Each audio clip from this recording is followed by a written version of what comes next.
So are you wondering how this whole Iran war debacle is going to end? What is the end game for this war? And what is the exit ramp? Well, don't ask me. What do I know? Ask the person who's making all the decisions, the commander-in-chief of the United States military. The president told me he thinks the war is, quote, very complete. He went on to say Iran has no navy, no communications, no air force. What is your day after plan for Iran? Well, we have a lot. Look, if we left right now, it would take 10 years for them to rebuild. But we're not ready to leave yet. We are getting very close, he says, to meeting our objectives as we consider winding down our great military efforts in the Middle East with respect to the terrorist regime of Iran. And we have, right from the beginning, we projected 4 to 5 weeks. But we have capability to go far longer than that. We'll do it. Whatever somebody said today, they said, oh, well, the president wants to do it really quickly. After that, he'll get bored. I don't get bored. Is the president in the process of winding down this war or escalating the conflict? Again, they're not mutually exclusive. Sometimes you have to escalate to de-escalate. And when Steve called up and he said that to me, I said, well, here we go. Let's do it the hard way. But the hard way, I think, is probably the easy way. Wait, let me get this straight. The U.S. has already won, but not won enough. So they'll wind down soon, but they could go 4 to 5 weeks, but maybe longer, because you got to escalate to de-escalate by doing things the hard way, which is also the easy way. Yes, if you want that hodgepodge of nonsense, then you can listen to Donald J. Trump. But as my very astute listeners know by now, he is not the one calling the shots on any of this. So who really is calling the shots, and what do they want out of this conflict? Those are the answers that matter, and you're not going to find them in the mainstream press, so let's roll up our sleeves and dig in. That is exactly what we're going to cover on today's edition of the Corbett Report.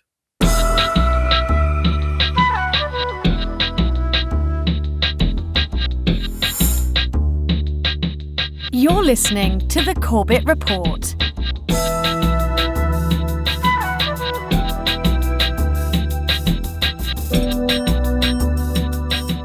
Welcome back, friends. Welcome back to another edition of the Corbett Report. I'm your host, James Corbett of CorbettReport.com, coming to you, as always, from the sunny climes of Western Japan here in late March of 2026, with episode 495 of the Corbett Report podcast. This is the real endgame in Iran. Yes, so for those who are wondering about the endgame in Iran, of course, we have to start with the first order question, which is, how and why did this war even start? And although hopefully, I would imagine most of my audience is beyond this point, perhaps it needs to be stated that the on-the-record official reasons that have been proffered in the establishment press and by establishment mouthpieces is not the reality. So, yes, let's put it on record. No, this is not about spreading freedom and democracy for the poor oppressed Iranian people by raining love bombs down on their country and completely obliterating their infrastructure. Nor is this about stopping any perceived nuclear threat. And we know this from a number of different sources. But if you really do need it spelled out for you, boy, have I got a resource for you.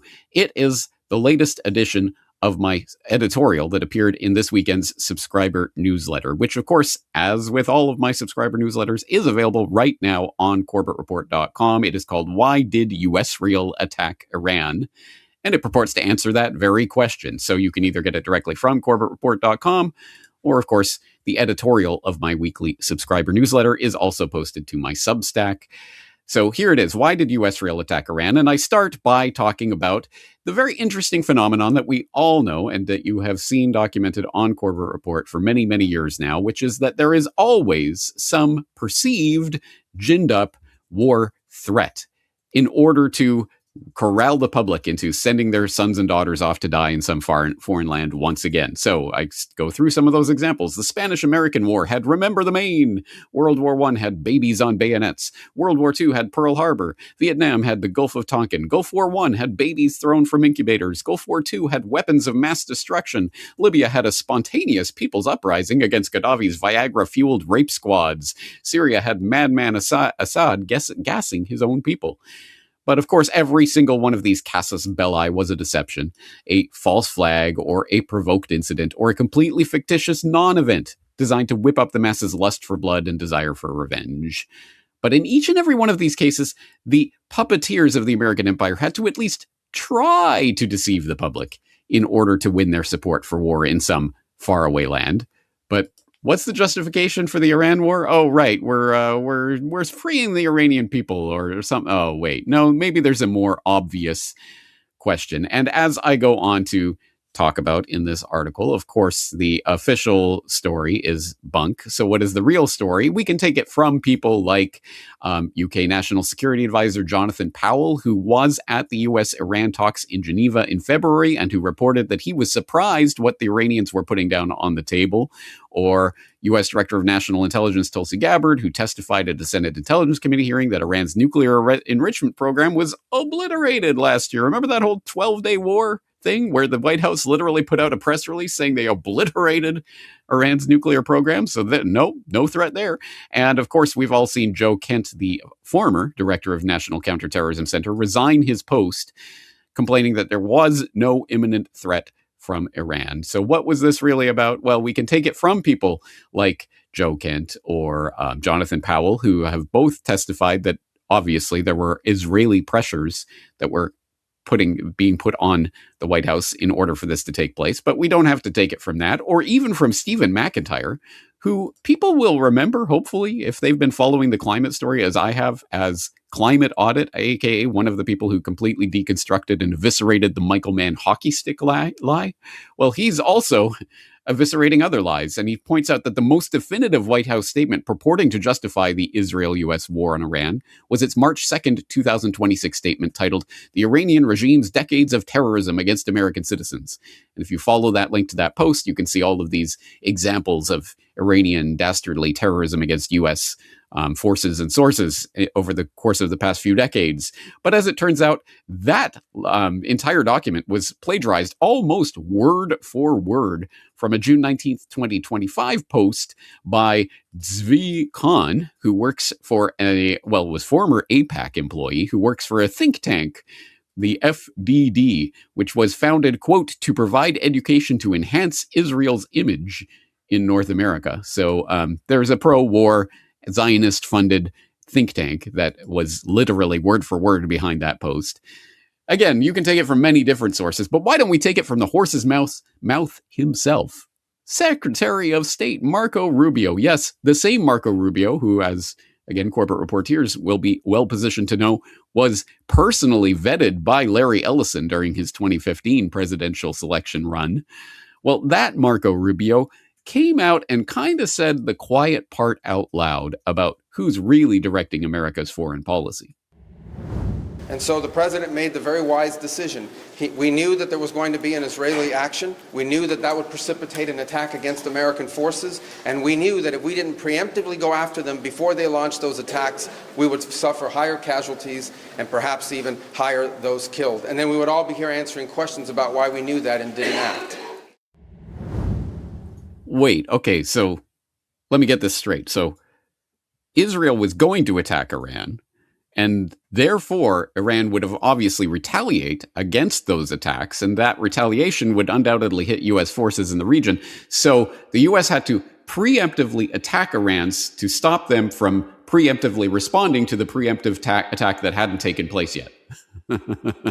Anyway, once you follow that unbelievable pretzel knot back to its underlying thesis, you will discover, as many in the mainstream establishment world soon did, hey, wait, he's basically saying Israel basically started this war. They were the ones who were going to attack, and so the U.S. had to attack in order to defend the attacks against the defense against the attacks that hadn't taken place yet. And as you may or may not have seen, and as I document in this editorial, yes, there was quite a lot of diplomatic brouhaha about that and some walking back. And, well, we don't mean to say that Israel is the one behind all of it. Anyway, that is exactly what Marco Rubio was indicating there. And of course, that comes as a surprise to precisely no one who has two brain cells to rub together or who has their head screwed on straight.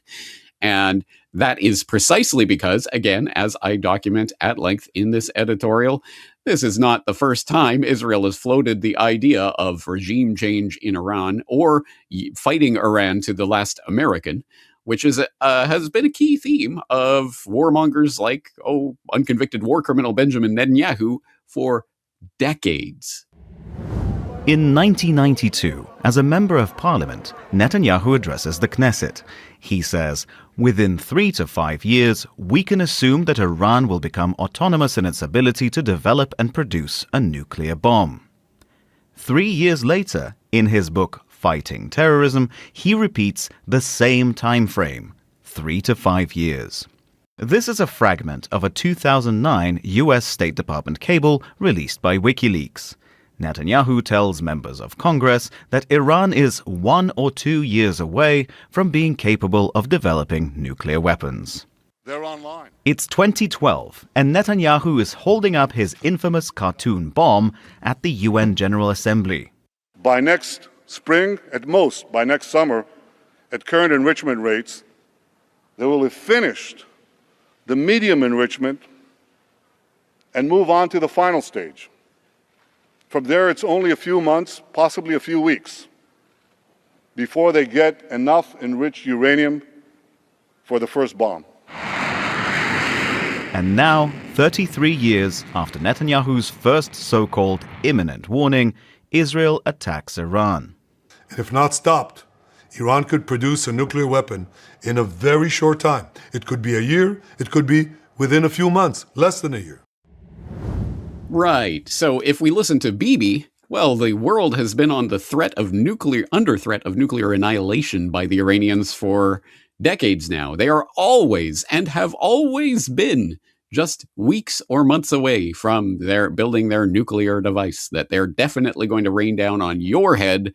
So you better go in and bomb them. So yes, it isn't going out on a huge limb to say that Israel obviously wanted this war, has been lusting after this war for decades, has been working concertedly to make this war happen and to put all of the domino pieces together that would allow this war to take place. You don't go after Iran first, of course. You have to destabilize the entire region. You have to take out Iraq and splinter that into sectarian violence. You have to destabilize all of Iran's regional proxies and allies in Syria, in Lebanon, and elsewhere. And then you go for Iran, right? 7 countries in 5 years. Well, 25 years and counting. But anyway, better late than never, right? So again, as I document in this Why Did Israel Attack Iran article, you can go back and see the development of Israel's foreign policy and geopolitical position on Iran over the decades, from the time when they were best buddies and allies in the era of the Pahlavi dynasty that lasted from 1925 to 1979, with for example, Iran being the second state in the Middle East to acknowledge the state of Israel after its foundation in 1948. And you had good relations between them. You even had Mossad literally training the Shah's Savak secret police / torture goon squad back in the 1970s. That is all documented on the record. I go through the links and talk about all of that. And then, of course, we had the revolution of 1979, which made them the Iranians into mortal enemies and a big threat, and then everything changed. And then you had the Iran-Contra deal through which Israel was actually providing weapons to Iran on behalf of America. And why were they doing that? To establish contacts with the Iranian militaries that they could use to overthrow Khomeini. I mean, it gets crazy. And I go through all of those twists and turns. But long story short, yes, Israel has been lusting after Iran for decades now. It is a regional rival that has to at least be taken down a peg or two if Greater Israel is to be constructed, as Oded Yonon and other well-known Israeli foreign policy planning documents have put on record for decades. But I don't think that fully explains everything that's going on here. Yes, of course, Israel is interested in what is happening in Iran right now. But that also begs the question of why they have not accomplished this in the decades and decades that Netanyahu in particular, and of course the Likudniks and Israel crazies, Zionist crazies in general, have been lusting after for decades. Why now? Why is it in 2026 that suddenly this thing that's been talked about and prepared for literal decades is now suddenly coming to a head? Well, As I have stated before, and I will state here again, I do not think that massive world historical events like these take place because a singular group with a singular agenda has suddenly decided to write the script that everyone else will now slavishly follow. I think that these types of massive world historical events take place because there are a number of players at the table with an interest, a vested interest, or sometimes a very explicit interest in these events taking place. So the real question becomes, and this is where I ended that editorial, what's the 3D reality? As in 3D chess, not the cartoon memeified version of Lord Emperor Trump playing his 17-dimensional chess, whatever, garbage that is now rightfully seen for the absolute garbage that it always was, although it was vociferously defended by some people in this quasi-supposed alternative media for years there. I think no one can think that this Iran war is part of Trump's super plan to undermine the deep state and judo flip Netanyahu. No, it is not, because he is just a puppet that is performing what his puppeteers are telling him to perform. But who are those puppeteers and what are they doing this for? What is the 3D reality to this 2D chess war that we see taking place on the two-dimensional chessboard? Well, we can get a hint of that from one of the strangest aspects of the war that we've seen so far. And I take my cue here from Kit Knightley at Off Guardian, who wrote a very interesting and in-depth piece that people should check out about the bizarre Strait of Hormuz back and forth that has taken place. I'll just read from this part of my editorial. As Kit Knightley points out over at Off Guardian, perhaps the most telling part of this stage-managed war narrative is the very strange tug-of-war over the Strait of Hormuz. As Knightley correctly observes, the clearly manipulated stage play of the closing of the strait, with the Iranians closing the strait before denying they closed the strait, before the insurance companies actually closed the strait, and the clearly manipulated stage play of the mining of the strait, with anonymous trust me bro sources telling Rothschild Reuters that the strait had been mined before Iran officially denied mining the strait, before Trump demanded Iran remove the mines from the strait, before U.S. Secretary of War Pete Hegseth confirmed that there was no evidence of mines in the strait, shortly after the U.S. Navy abruptly decommissioned 4 minesweepers in the region after 40 years of service, has led to the next narrative being propounded by the establishment press. The squabble over the strait will lead to a never-ending state of perma-war between the West and whoever is in control of Iran. Now, I highly suggest, if you are interested at all, please go to the editorial and follow every single one of these links. Every single one of these statements is, of course, hyperlinked back to its source, showing this strange shadow play taking place where suddenly there's this story. They're mining the strait. No, we're not mining the strait. No, I'm going to blow you up if you don't demine the strait. We never mine the strait. Actually, yeah, there's no evidence they mined the strait. Oh, by the way, we just decommissioned our minesweepers after 40 years of service. Just bizarre. But it ends up in this narrative. And Knightley links rightly, I think, to this Financial Times article, Why Hormuz Will Haunt Us Long After This War Ends, which notes, quote, it is not in Trump's power to reopen this vital sea passage by declaring victory and walking away. Instead, his war with Iran and this particular issue of the Strait of Hormuz will define the rest of his presidency and may haunt his successors. That is because the strait's closure creates both an immediate crisis and a long-term strategic quandary. The current problem is that the longer it is closed, the greater the threat of a global recession.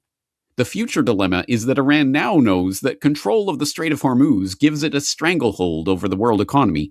Even if it relaxes its grip in the short term, it can tighten it again in future. ... Oh no. So there, coming again straight from the horse's mouth of the Financial Times, Gideon Rachman, that's a name that people should be familiar with. But anyway, coming straight from the horse's mouth, it doesn't matter what Trump does or doesn't do at this point. He can walk away completely. He can obliterate Iran's navy, as he already says he's done, but he's going to do it even harder now. There's more back and forth that's developing as I am recording this episode with an ultimatum. You have 48 hours to clear the Strait of Hormuz, or we're going to obliterate your power plants, says Trump, etc., etc. People have seen this taking place. But as the establishment mouthpieces and gatekeepers are saying right there in the open, it doesn't matter what happens at this point and how this is resolved or not resolved. The point is the threat is now established and it is there. It is always there and will be the thing that can be ginned up at a moment's notice by anonymous sources telling Reuters, oh yeah, they totally mined the Strait. Again, where the hell did that report come from? Who were these anonymous sources? Reuters really, truly just says anonymous sources in a position to know.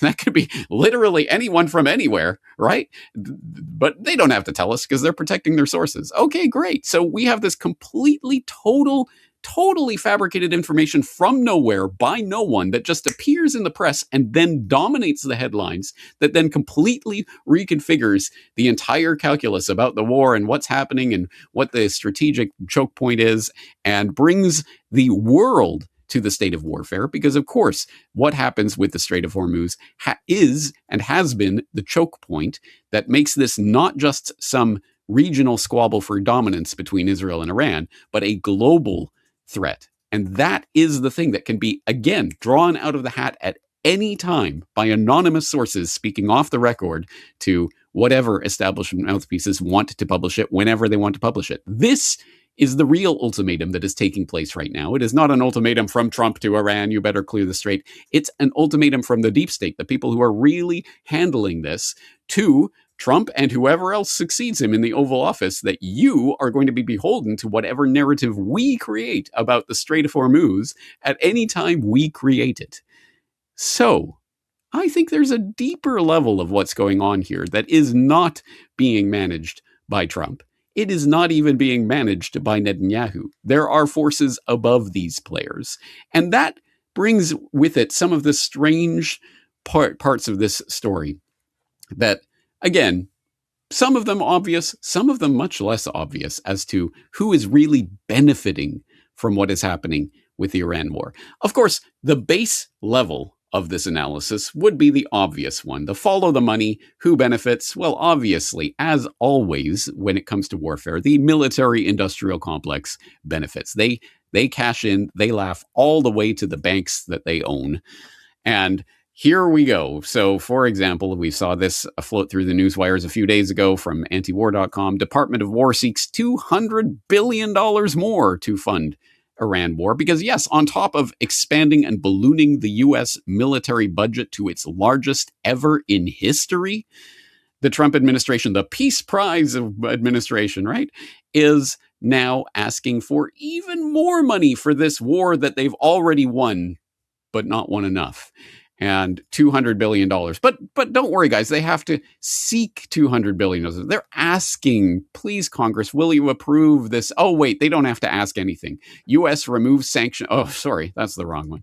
U.S. fast tracks billions in emergency arms sales to Gulf, bypassing Congress. Yeah, of course, they can fast track the money that they need when they need it, because, of course, this is an emergency wartime situation, which, as always, lets the floodgates open and ka-ching, ka-ching, ka-ching. And if you want a really detailed, deep dive report on this, I will point people to this recent report from the Democracy Defender, Iran War, We Follow the Money, to Mar-a-Lago. And this is a step-by-step deconstruction of the entire Trump administration and everyone who's literally invested in this war, who also happens to be in positions of power in the administration. So again, person by person, Steven Feinberg, the co-founder of the Cerberus Capital Management, a private equity firm with approximately $70 billion in assets, who serves as the Deputy Secretary of Defense. I thought it was the Secretary of War. Howard Lutnick, of course, Commerce Secretary, who has made appearances here on the Corbett Report in recent weeks. Scott Bessent and his conflicts of interests in various investments that he's totally going to divest from in 90 days or something like that. Oh, wait, he failed to do that. Energy Secretary Chris Wright, and then going through the Board of Profits, the shadow contractors, the Golden Grift, etc. It's, again, a very, very detailed report. So please do explore that if you're interested in how exactly the military-industrial complex is benefiting from what's going on. But It's not just the U.S. military-industrial complex that is benefiting from this, although they demonstrably are, and obviously there are people who are making bank on this bloodshed and carnage. But weirdly enough, it's also people who have been in the U.S. State Department's crosshairs who are also benefiting from what's going on, sometimes quite literally and quite financially. For example, this recent report from the Daily Caller, Russian oil poised to flood world markets as Trump admin lifts sanctions. In fact, they've even lifted sanctions on Iranian oil, which has been stranded at sea, to boost the overall supply because, well, what can we do? You see the oil price going up, so we have to unsanction Iranian oil. So the very people that we are bombing, we're going to unsanction their oil so that we can bring down global oil prices. And there's even more interesting parts of this. I want you to put a pin in this particular article because I think it tells us actually where this is really going and what the endgame may really be about. But anyway, this little story floated through the news wires last week, and probably most people didn't see it at all. Iran mulls allowing tankers through Strait of Hormuz if trade conducted in yuan. That, my friends, is a significant part of the narrative. But the real question, okay, so yes, there are definitely financial interests on all sides that are taking place right now, and that there are people who are literally invested in this war. But as always, it's important to stress it is not the average person who is going to benefit from this in any way, financially or otherwise. It's not that because U.S. is making bank, U.S. military contractors and well-connected insider administration cronies, they're making lots of money. Therefore, yay. No, because of course, the average person is just going to see higher gas prices and higher prices of everything as the world economy comes to a grinding halt. And that's true not just in America, it's true in every country. Of course, Iran as well. It's not like the unsanctioned oil. Oh, yay, now the Iranian people are going to benefit from the oil that their country owns. Oh, wait, they don't own it. No, the government claims control over it, and they will reap any possible benefits from whatever funds might come through that unsanctioned oil. Meanwhile, in reality, this latest article, Iran issues 10 million rial banknote amid soaring inflation. Yes, they have just released their largest ever, their highest denominated ever banknote, the 10 million rial note, because inflation's going through the roof over there, of course, as it would, as their currency collapses, as their access to world markets already highly sanctioned and highly controlled begins to completely collapse. The average Iranian is sitting there in an internet blackout with inflation going through the roof, watching, oh, well, good. Yeah, now I have a 10 million rial note. Yay. Hopefully it will buy me a block of butter at the end of the day. So this is the state of things for the average person. And wait, it gets worse. And I think this points us to where things may be really going here. Does anyone remember the dark days of the lockdown during the scamdemic? Because it turns out warfare is a good way of reconditioning the populace to, of course, comply with whatever wartime rationing and demands that the state may make. For example, we get this from the Telegraph. People urged to work from home in global oil crisis. Yes, work from home mandates and rationing of various sorts, because of course there is a global oil crisis going on, guys. You see what's happening in the Strait of Hormuz. We're all going to have to tighten our belts, but don't worry, it's for the good of the Iranian people, or it's to keep us safe from their nukes. Well, I don't know exactly why this is happening, but anyway, we're all going to make the sacrifices.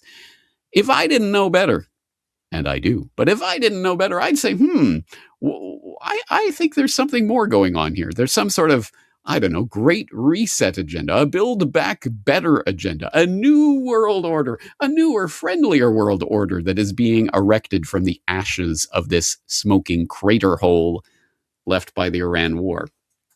But again, don't take it from James Corbett. What does he know? No, let's take it from one of the new rising stars of the alternative media. If you were the commander-in-chief of the United States, what would you do at this point, as of today? Commander-in-chief meaning Donald Trump? Yeah.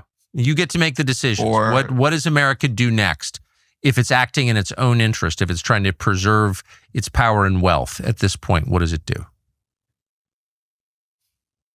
Well, first of all, I would acknowledge that all these events are interconnected, right? So this trade war with China, this war in Ukraine, this war in the Middle East, it's all interconnected because the American empire is too overstretched and it has its fingers on everything.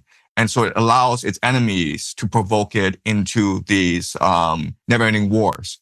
So what I would do is basically sit down everyone, okay, including Russia, China, Iran, and say, it's time for a new world order where we are partners in this relationship, right? Before America was the hegemon, before the US dollar was the world reserve currency. But now what we want to do is open a dialogue where everyone is respected, where America is no longer the bully, but a willing partner in creating a new economic order that benefits everyone and not just a few. I think that's the wisest possible advice and probably the only path that preserves civilization. Are you buying this? I mean, really? Are you buying this? And who's selling it? Well, for those not in the know, that was Professor Zhang Shuiqin, who has rocketed through the ranks of absolutely nowhere to become one of the most revered Nostradamuses, so-called, of the mainstream alternative media, and is now being hosted by the likes of Tucker Carlson himself. Interesting. And interesting for a number of reasons, not only because his proposed solution is evidently a shinier, happier, multilateral New World Order with China and Russia. And where have I heard this before? Where have I heard this narrative being propounded before? But also because who is this Professor Zhang anyway? And how did he suddenly become so popular and amazing and millions of people watching him on YouTube? Despite the fact that I have yet to hear him say literally anything, make any analysis that is not available in 1,000 other places and with better documented sources. I don't. It's almost like something's going on here. And yeah, when you start to dig into it, Canadian journalist deported from China from the Globe and Mail back in 2002, noting how Zhang Shuiqin, who was a Canadian freelance journalist who was born in China, was working for our good friends at PBS back in that time, making a documentary about labor unrest in China, which caused him to be deported from the country, and thus a crusader for human rights or something. I don't know. Anyway, he's a freelance journalist working with the US PBS to undermine China and gets deported. Then the next year, he gets back into China and decides to give up journalism to focus on education? Well, anyway, that's what we can get from his own op-eds that he wrote for CNN back in 2017. China's media enables tyranny and corruption, unlike the US, I guess, and PBS. China let me back into the country a year later in 2003, and today I've switched from being a rebellious journalist into a public educator, tasked with helping China adopt Western creativity. And now he's literally a high school teacher in China. Mr. Zhang, not Professor Zhang, because that's just a title. He's just given himself. He is not a professor. He is a Mr. Zhang who is teaching high school in China. He has a BA in literature. I am literally more academically qualified than Professor Zhang if we wanted to go degree for degree, which I don't. But anyway, make of all that what you will. But along comes these truth tellers in the mainstream alternative media to tell you that the real answer here is for America to just give in to the multilateral world order that, now that I think about it, is the exact same thing that the US deep state and the globalists of all stripes have been advocating for openly for years now. As one of the top military people said to me in a secure meeting the other day, 60 million people died between 1900 and 1946. And since then, we established a liberal world order, and that hadn't happened in a long while. A lot of people dying, but nowhere near the chaos. And now is a time when things are shifting. There's going to be a new world order out there, and we've got to lead it. We've got to unite the rest of the free world in doing it. The idea is that the international rules-based order has a moral imperative which stands in opposition to something that you've discussed before, the joint statement between Xi Jinping and Vladimir Putin, who suggested a different model based on what they were calling a multipolar rules-based system, but they very much focused on it being an international law-based system, focused more around the G20 than the international rules-based order, which is the one that we're encouraged to support, which is based around the G7 and what we might call a unipolar world order. And it was actually Patrick Stewart who was writing for in the Washington Quarterly for the Council on Foreign, well, not for the Council on Foreign Relations in this instance, but he's a member of the Council on Foreign Relations, who described what the international rules-based order is currently, the Western model. I should interject that you mean Stuart Patrick, not Patrick Stewart. No, yeah, not Captain Patrick, Picard. Yeah, no, not Captain Picard, no. But he described it as follows. What sets the post-1945 Western order apart is that it was shaped overwhelmingly by a single power, the United States, operating within the broader context of strategic bipolarity. It constructed, managed, and defended the regimes of the capitalist world economy. So this idea, which is framed in fluffy rhetoric of democracy and all that kind of thing, and it is fluffy rhetoric. I think that's the point to make, because there is, if we look at what's happening now, there is no commitment to democratic principles. There none at all. So the idea is that the US as a unipolar power, which certainly they were after the end and the sort of dissolution of the Soviet Union, they became that in reality. They became we had a unipolar world. There was only one superpower. That situation is rapidly changing. And that situation is changing very quickly, given what's happening in Ukraine at the moment. But nonetheless, that was the idea of the international rules-based order as presented by the West, which stands opposed to the new model which is being advocated by China and Russia at the moment.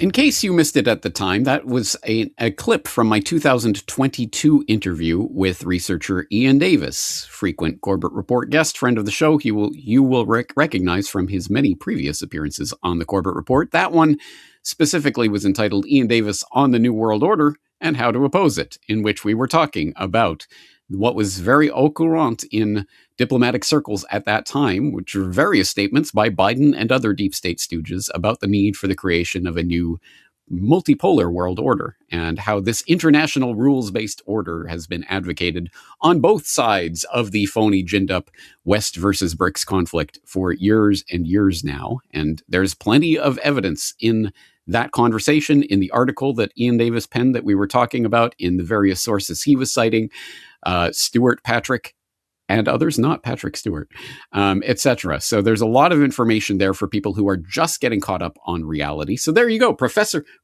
Davis, or maybe Professor Corbett, because reportage essays on the New World Order. How did Nostradamus Corbett possibly predict that this is where things were heading?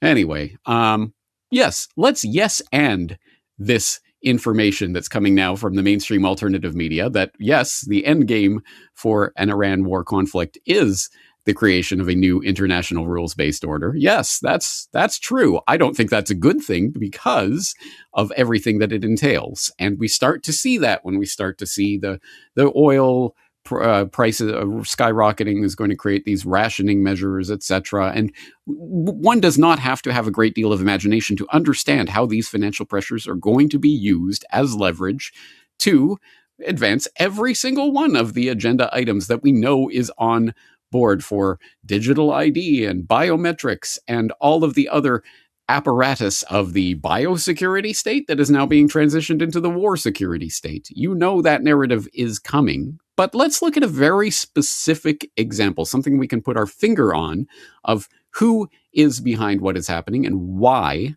they are so interested in it, and specifically what will eventuate from this. Let's put our necks out there and make some specific predictions about what is coming as a result of this, because there is enough information now that we can start to get a sense of that. We've already looked at some of the people who are financially benefiting from this.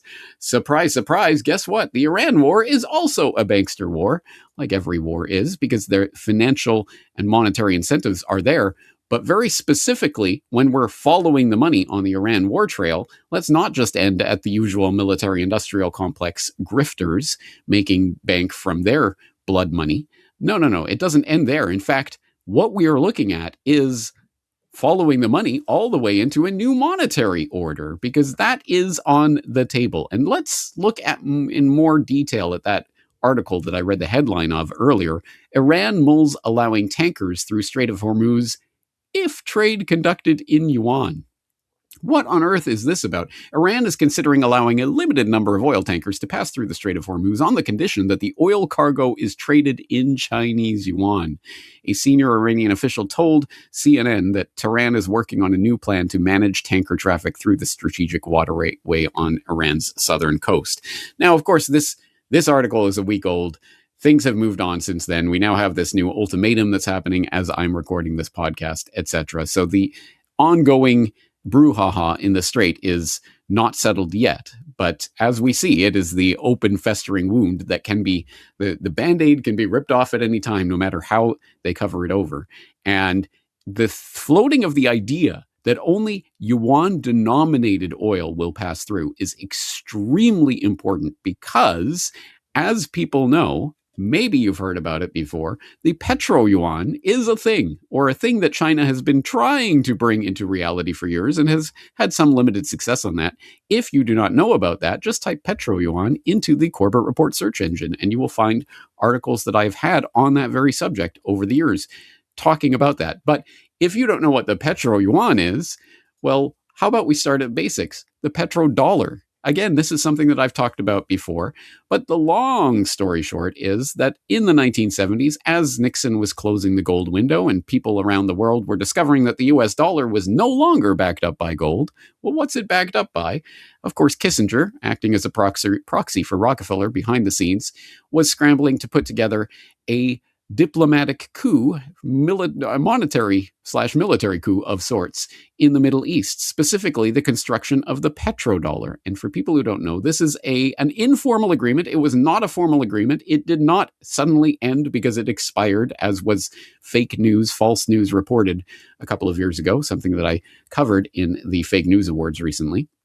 No, it wasn't a formal agreement. It was an informal agreement, primarily with Saudi Arabia, but also with other Gulf states, to price oil in dollars, to sell oil in dollars, and for those dollars that were collected to then be recycled back through the U.S. banking system by investing in treasuries or in the U.S. markets through U.S. banks. That was the deal. And that was what made the U.S. dollar still the world reserve currency, still the thing that everybody had to have, because if the lifeblood of the world economy is literally priced in dollars, it means you need dollars in order to buy that lifeblood. And that's exactly the game that has been played for decades and decades now. But you know what? That's starting to change. And that changeover has been excellently summarized and encapsulated in this very important article from the Golden Geopolitics Substack. I will, of course, include this in the show notes along with everything else that I talk about today. So please go and read through it in its entirety. It's called The Bretton Whoops: How 50 Years of Dollar Supremacy Are Dying with a Bang, Not a Whimper. And as I say, you should read through this whole article. It's got a lot of good detail in here talking about the situation we're in and how we've arrived at it, at least over the last several years, talking about Venezuela's attempts to get their gold out of the vaults in London, etc., and the Russian invasion of Ukraine, etc. But here's where we get to the money part, where he describes the petrodollar. The petrodollar was a simple deal. The Gulf states price their oil in dollars, recycle the surplus into U.S. treasuries, and in exchange get American military protection. Clean, elegant, and for 50 years, it actually worked. The U.S. got permanent demand for its currency and its debt. The Gulf got security guarantees backed by the most powerful military on Earth. 5 decades of procurement scandals and DEI hires later, someone called the bluff. U.S. bases across the Gulf, Bahrain, Qatar, Kuwait, the UAE, were always sold as the physical expression of this guarantee, the muscle that backed the paper. They were protection. Except now, those bases are targets. The countries hosting them are getting hit precisely because they host them. What once was U.S. military presence as shield has collapsed and become U.S. military presence as a bullseye.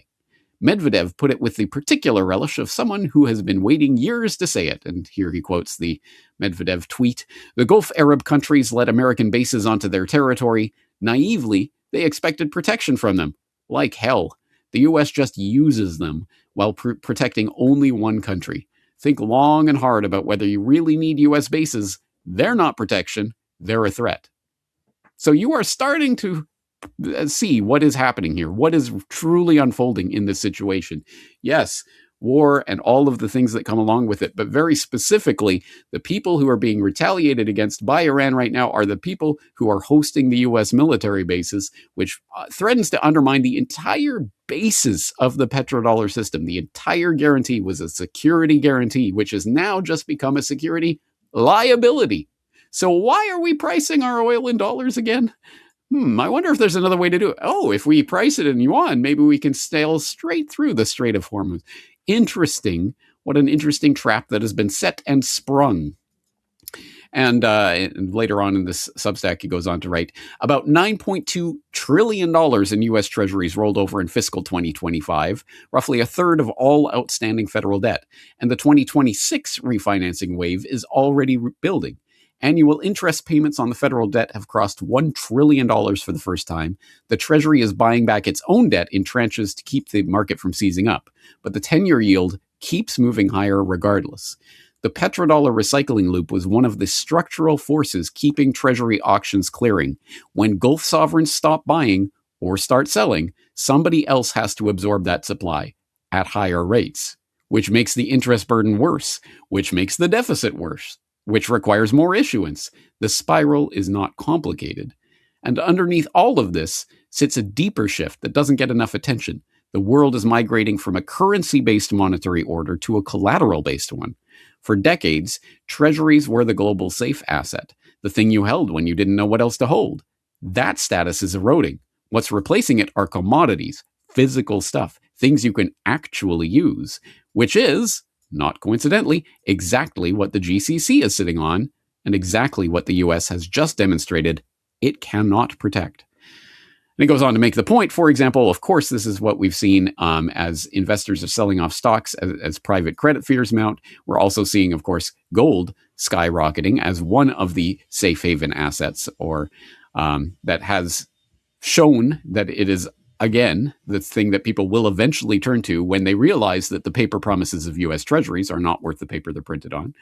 And then finally, he wraps up by saying the entire purpose of U.S. power projection in the Middle East, the bases, the carrier groups, the security guarantees, was always to protect the dollar system, to keep the oil flowing in dollars, the recycling loop turning.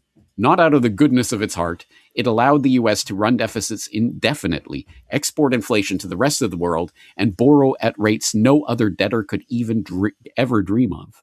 Whether Washington chose this war in Iran or simply couldn't say no when Israel saw its chance and leapt, that's still an open question.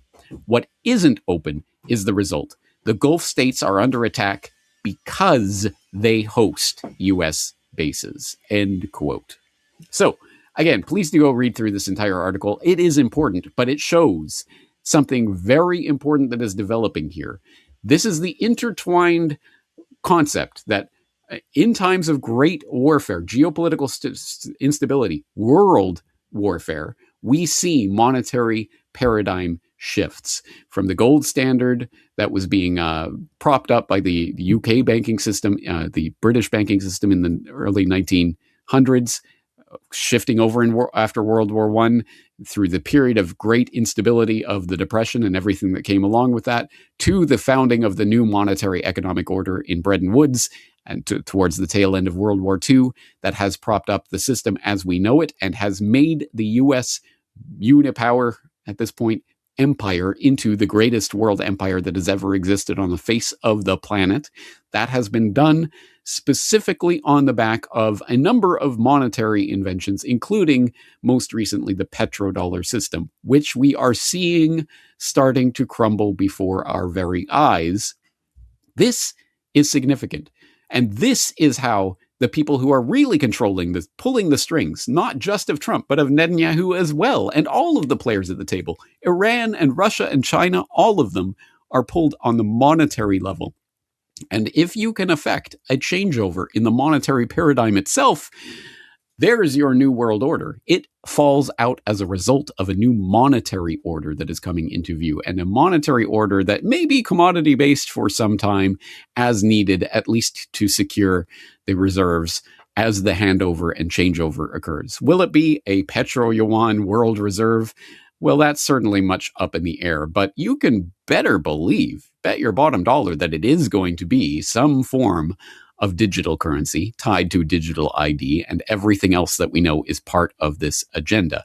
And whether that's through some stablecoin issuance, which is going to be the new replacement for the petrodollar, or something else entirely, remains to be seen. But this is what the bottom line is. This is what the end game is. It is about a changeover in world monetary paradigm that is going to have an effect on the entire global geopolitical calculus. We are watching it happen in real time, and data is coming in every single minute of every day.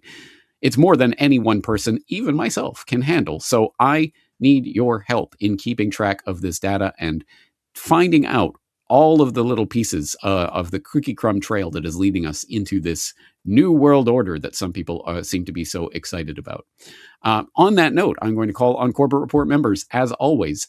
Your support is needed not only monetarily, but also informationally. I need you to help in this open source information endeavor. So if you have information, good articles like this Bread and Whoops articles, or other information along these lines to share, please share them in the comment section of this post at corbettreport.com/Iran Endgame.